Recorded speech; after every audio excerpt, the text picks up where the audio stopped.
Dan mama juga kan cancer survivor juga. Cancer? Ya. Mama cancer? Engkau wanita surga, bak permata berharga, berbinar indah dalam kesucian jiwa. Nah, sekarang pertanyaan berikutnya. Amar juga kita semua tahu bahwa diuji banyak sekali dengan perginya orang-orang tercinta. Juga begitu pula dengan Iris tentu saja. Amar ini pernah menyatakan sebuah statement bahwa saya ditinggal pergi oleh perempuan-perempuan yang saya cintai. Mulai dari adik ya, adik perempuan, ibu, kemudian pada akhirnya anak. Sebelum ke Iris, mau tanya dulu ke Amar. Kematian itu kan adalah pemutus kelezatan, artinya sesuatu yang membuat kita seperti separuh nyawa hilang. Nah, kita semua tahu lah kejadian yang kemarin, anaknya mereka berdua sekarang di syurganya Allah Subhanahu Wa Taala. Tapi yang mau saya tanyakan adalah, yang pengen kita tanyakan adalah memaknai kematian. Karena untuk orang-orang seperti saya nih, seperti Koki Iris, Koki itu belum pernah sampai hari ini merasakan ditinggal pergi oleh orang yang dicintai, kecuali dulu masih kecil banget kan nggak ngerti ya nenek pergi gitu. Cuman belum pernah merasakan itu. Sementara Iris sudah pernah merasakan, apalagi Amar sudah pernah merasakan berkali-kali kehilangan orang yang dicintai. Dulu Koki punya kucing, Iris punya kucing, Koki nggak mau pelihara kucing lagi. Gara-gara apa? Gara-gara dia pergi, itu bukan mati loh, pergi dari rumah yang dicari nggak tahu kemana 2 minggu, nangis setiap hari. Yang kalau ngeliat sofa, oh dia ada di sofa situ biasanya nangis. Yang biasanya dia ada di mana, oh dia di situ nangis gitu. Nggak mau lagi. Iya makanya. Jadi nggak mau lagi punya kucing karena nggak mau merasakan perasaan kehilangan itu gitu. Yang tiap hari gitu nangis lagi. Yang tiap hari nangis padahal kucing loh, kucing gitu. Jadi itu yang menyebabkan nggak mau rasain kehilangan itu gitu, karena nggak punya pengalaman itu. Sementara contohnya Amar sudah pernah merasakan berkali-kali, jadi pengen tahu dari pandangan Amar memaknai tentang kematian itu seperti apa sih? Nanti baru ke Iris. Itu memang betul ya, Allah menguji umat itu tidak di luar batas kemampuan umatnya pasti gitu. Mungkin kalau tadi Mbak Oki kehilangan kucing aja saya menangis setiap hari, mungkin ya itulah alhamdulillah sebabnya Mbak Oki belum diperlihatkan betul-betul yang benar kehilangan. Dan mungkin di posisi saya waktu itu dari kecil udah terlatih kehilangan gitu ya, kehilangan semuanya sih, dimulai dari kehilangan orang-orang yang saya cintai, terus kehilangan juga dari sisi kehidupan sosial juga tersisihkan, dalam arti yang waktu bapak waktu itu kan sempat pernah kolaps gitu kan, terus mama makanya jatuh sakit terus akhirnya meninggal gitu kan. Jadi itu benar-benar banyak yang hilang lah, banyak yang kembali, banyak juga yang hilang. Dan lebih tepatnya saya memaknai seluruh ini, kita semua hal yang pasti adalah kan kematian. Kita semua pasti akan mati gitu. Kita nggak akan pernah hidup seumur hidup. Dan ketika kita ditinggali orang yang kita sayangi atau orang yang kita cintai, di situ mungkin makna yang bisa saya dapetin, mana yang lebih kamu cintai, sang pencipta yang menciptakan atau yang diciptakan gitu. Jadi lebih tepatnya saya sangat menyayangi ibu saya, tapi ibu saya meninggalkan saya waktu saya umur 12 tahun, yang saya sudah mengerti gitu, saya sudah tahu itu, dan tahu rasa kehilangan itu benar-benar kayak saya menjadi orang lain di saat itu gitu, di saat saya merasakan seperti itu ya. Tapi balik lagi setelah kayak kemarin anak saya meninggal, saya pikir gini, oh alhamdulillah saya kan nggak ada kembaran, nggak ada sisi kembaran, Iris juga nggak ada kembaran, terus kami dapat anak kembar yang perempuan. Oh mungkin ini jalan Allah untuk mengembalikan dua orang perempuan di hidup saya gitu kan. Tapi ternyata ya berkehendak lain gitu Allah gitu kan. Di situ saya benar-benar mendapat poin yang dimana iya ya, saya lebih mencintai ciptaannya atau yang menciptakannya. Di situ sih yang apalagi yang mau kamu lihat, karena semua orang akan meninggal. Enggak cuma cukup umur yang udah tua, cukup umur muda, ya semua, bahkan adik saya masih kecil. Ya kan, anak saya masih kecil juga waktu itu, masih bakti. Ibu saya juga waktu itu meninggalnya di umur 33 tahun. Jadi emang benar-benar masih sangat muda banget gitu loh. Jadi merasa nggak sih kematian itu jadi, ini nanti Baba juga cerita ya, beliau juga yatim piatu juga nih, udah kehilangan orang tua juga, nanti Baba cerita deh.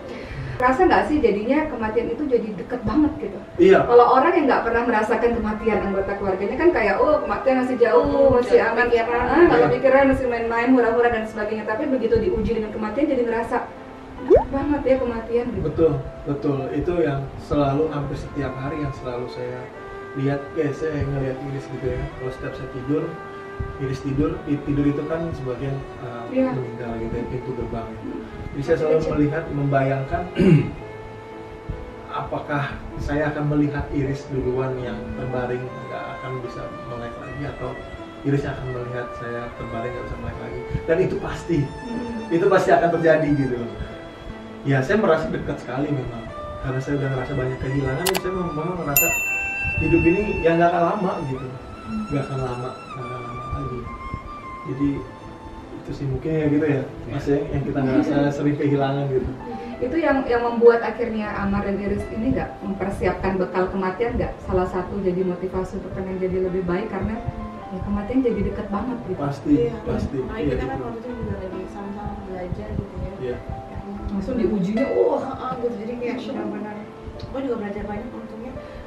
Ya emang sudah jodohnya ya ketemu sama kamu gitu ya. Jadi aku juga belajar banyak sama dia. Jadi kemarin tuh kalau misalnya sampai aku bisa sama orang lain gitu, bukan sama suami kayak sekarang, mungkin nggak bisa melewati itu dengan cepat atau dengan baik seperti kemarin gitu. Alhamdulillahnya kan yang dampinginnya jadi belajar banyak kan dari dia juga yang makasih gitu. Intinya sih kita harus siap, selalu saya bilang Mbak Iris, kita harus siap untuk kehilangan gitu. Kalau kita pengen merasakan bahagia, tentu kita juga harus bisa siap merasakan kesedihan. Bagus banget, Masya Allah. Gitu. Jadi nggak karena kesedihan dan kebahagiaan itu satu atap yang sama gitu loh. Di mana ada kebahagiaan pasti situ akan ada kesedihan, dan kita harus ngelaluin itu semua ketika kita masih hidup ya. Nah, itu. Karena memang tujuan terakhir kita kan adalah kematian, nggak ada lagi kemana lagi gitu loh. Jadi situlah. Enggak, tapi ini bagus loh. Jadi sendu tahu. Karena lagi hamil apa gimana ya? Kali. Jadi sendu. Tapi bagus pembicaraan. Ini bagus banget. Malah sebenarnya harusnya kalian yang berkaca-kaca, malah ini yang udah disak duluan. Aduh, terus kalau Iris juga berarti sama dalam memaknai kematian. Iya, belajar banyak dari suamiku. Jadi emang gimana ya, emang berat memang waktu itu kemarin gitu. Nangis loh, itu sendiri dulu.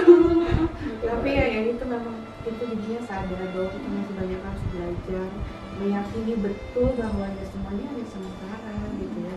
Semuanya itu titipan gitu. Makanya kemarin itu kita benar-benar belajar banyak di situ dari pengalaman kita pribadi ya. Gitu. Jadi ya akhirnya lebih siap sih sekarang juga menjadi seorang ibu sama ayah juga. Sekarang kita lebih Insya Allah ya. lebih mantep gitu ya. Gak usah aneh-aneh. Gak usah aneh-aneh karena Hidupnya nggak usah aneh-aneh. Iya betul. Benar, Mas. Tapi saya punya cerita nih teman-teman sekalian. Jadi waktu itu punya teman, jadi beliau ini sangat mudah sekali untuk hamil, Iris. Dan akhirnya beliau hamil 10 kali. Tapi meninggal. Semuanya. Iya, semuanya meninggal gitu. Jadi ya beliau kalau ke psikiater akhirnya gitu ya mendekatkan diri kepada Allah Subhanahu wa taala. Cuman kan sebagai manusia biasa diterpa dengan kita kematian 1, kematian 2 aja udah gelap semuanya gitu. Apalagi ya, udah anaknya kembar juga. Kembarnya udah lahir meninggal, baru berapa jam meninggal gitu. Jadi Allah kasih kemudahan untuk sahabat saya ini, sahabat kau ini untuk hamil mudah. Tapi ternyata Allah menunjukkan cara sayangnya Allah dengan mengambil anak-anak itu kembali. Dan akhirnya ceritanya sekarang anak yang hidup akhirnya sekarang ada 5 anak. Alhamdulillah, setelah melewati proses kesedihan kematian berulang-ulang sampai depresi, sampai sekarang masih trauma beliau kalau ngelihat tayangan ada bayi yang kenapa-napa, atau misalnya kayak lihat tayangan Iris pasti udah trauma gitu. Tapi alhamdulillah berkat kesabarannya sekarang anaknya 5 dan 2 itu kembar, yang terakhir laki-laki dan perempuan. Itu semangat sabar yang luar biasa ya. Gimana abang, gimana ceritanya? Kalau bang, Jadi waktu abang tuh kan dari juga kecil tuh sudah kehilangan adik. ya kan. Oh iya, Abang iya, ingat banget benar. umur Maryam seumur Khadijah lah. Anak kita ya. Oh, perempuan juga. Adik abang itu meninggal. Waktu itu abang umur 4 tahun 5 tahun. Lihat papa mama nangis kejer segala macam, abang di belakang hordeng itu masih teringat. Jadi anak masih paling teringat. inget tuh 4 paling tahun inget ya, yang Bang? meninggal itu. Iya. Gitu baru inget lagi pas TK atau SD baru inget. Tapi yang pas meninggal itu sampai terbayang sampai sekarang gitu kan, adik meninggal itu sakit campak kalau nggak salah. Oh, campak. Hati-hati. Zaman campak itu lagi banyaknya campak ya gitu. Jadi itu paling teringat. Terus kedua mama meninggal itu adik Ronda sama itu tuh waktu SMP gitu. Jadi adiknya meninggal, terus mamanya meninggal juga. Mama meninggal waktu SMP, ada adik masih kecil kan. Yang kecil masih SD kalau nggak salah. Abang kuliah gitu kan, abang pun nggak di rumah kan karena kos. Jadi itu ya sangat sedih sekali dan mama tuh sakitnya sakit ginjal. Ada badan kerja kurang air minum. Jadinya pas mau lebaran kan sempat berobat di herbal gitu, minuman herbal sembuh gitu kan. Tapi karena kerja lagi ada tumbang lagi. Dan meninggal pas saat maghrib itu ada semua keluarga kumpul semua. Sulatin kan karena saya awal ngelakuin ini terus kayak air mata jatuh dan meninggal pas maghrib. Udah ada waktunya, atau saya datang kayak ada waktunya. Terus papa meninggal sebelum, tapi pernah ketemu 2 hari Sebelum meninggal, sebelum meninggal ketemu Oki. dikenalin pertama kali. Belum nikah ya? Belum Belum nikah, nikah, pertama baru kali mau dikenalin. taruh. Jadi mau kenal di 4 jam, di proses 4 jam, kenal sama papa gitu kan. 2 hari sebelum meninggalnya beliau, Koki datang tuh. Dan akhirnya papa stroke, papanya beliau stroke. Jadi Koki datang pertama kali untuk diperkenalkan oleh beliau. Jadi papanya bilang dalam keadaan stroke di kursi roda, bapaknya bilang nggak pernah bawa perempuan dikenalin ke saya gitu. Kamu yang pertama kali gitu. Cepet-cepet aja gitu, cepet-cepet nikahnya cepet-cepet gitu. Ya udah akhirnya setelah ketemu hari itu 2 hari kemudian meninggal. Jadi mama yang meninggal tuh umur 43 tahun. 43 tahun. 43 tahun. Papa meninggal tuh umur 43 tahun. Itu masih umur di umurnya kayak hampir sama kita ya, Bang ya. Umur-umurnya ini, umur abang nih udah masuk ke 40 nih. Iya. Karena memang harus kesehatan sih penting. Kadang orang penyakit nggak tahu nanti pas umur 40 itu baru kelihatan penyakitnya gitu. Karena Iya. mungkin Semoga kita dan para orang tua di luar sana, semoga Allah berikan kesempatan hidup yang panjang dan berkah supaya bisa didik anak-anak kita dan menemani anak-anak kita, insya Allah. Karena ini dari kecilnya udah nggak ada orang tuanya dan perjuangannya luar biasa. Nah, sekarang kita berlanjut kepada setelah kehilangan 2 anak, apa namanya? Ayona sama Ayora. Ayona sama Ayora, Ayona dan Ayora. Setelah kehilangan itu kemudian ada trauma healing yang kalian lakukan. Salah satunya adalah diberi izin oleh Allah untuk pergi ke tanah suci Mekah. Pergi ke tanah suci Mekah, teman-teman sekalian, bukan berarti orang berduit saja yang bisa pergi ke Mekah, karena banyak orang berduit yang nggak pergi ke Mekah sampai hari ini. Banyak orang yang diberi gratis gitu ya. Kalau kesempatan kita nggak ada yang tahu. Iya, Ya. betul. Jadi itu memang kalau umroh itu tanah suci itu ya panggilan sih memang. Ya, memang pilihan gitu. Nggak tergantung harus dia punya uang atau tidak. Dan pertanyaannya adalah apa perasaan kalian ketika itu kan setelah kehilangan ya? Setelah kehilangan, kemudian Allah berikan lagi hadiah dengan kasih sayang Allah. Pertama kali perasaan kalian waktu melihat Ka'bah, pertama kali tawaf, pertama kali sujud depan Ka'bah, itu apa perasaan kalian pada saat itu? Wah, menangis. Menangis. Bengkak teman. Mau nangis. Kalau boleh tahu, doa yang kalian panjatkan setelah kehilangan, kemudian Allah izinkan umroh di Ka'bah, di Baitullah, doa apa yang kalian panjatkan di hadapan Allah Subhanahu wa Ta'ala? Kalau boleh tahu. Kamu curhat sih ya. Kalau saya sih curhat sih. Lebih tepatnya tadi yang dideskripsikan kan sama Mbak Oki, dari mulai saya kehilangan adik saya, mama saya, terus anak saya kedua-duanya gitu, yang sangat saya harapin gitu, dan diambil lagi. Jadi memang di saat di Ka'bah itu betul-betul kita bisa mengeluarkan semua isi hati kita sih. Dan saya mengeluarkan semua isi hati saya sampai kayak ibaratnya itu udah bengkak banget lah mata dengan menangis, dan sampai kayak keluar ini semuanya lah intinya ya.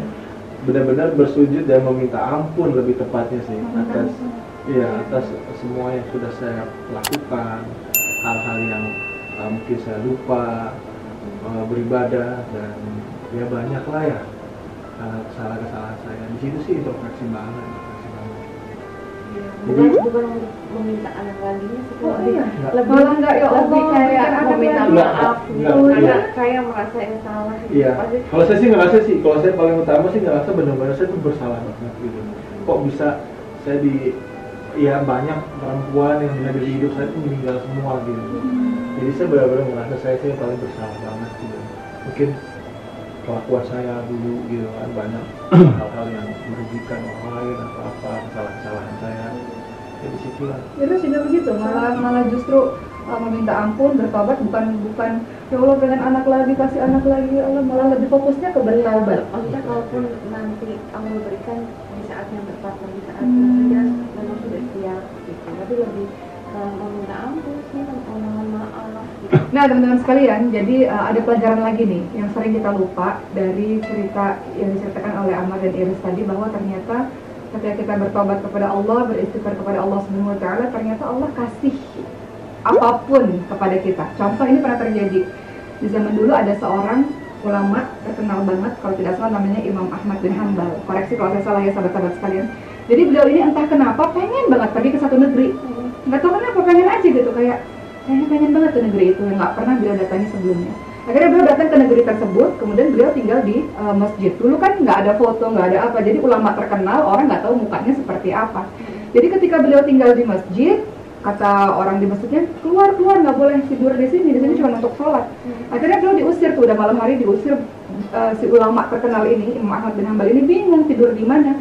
Akhirnya ada seorang yang sangat miskin yang tinggalnya di dekat masjid. Kemudian, Pak, tinggal aja di tempat saya.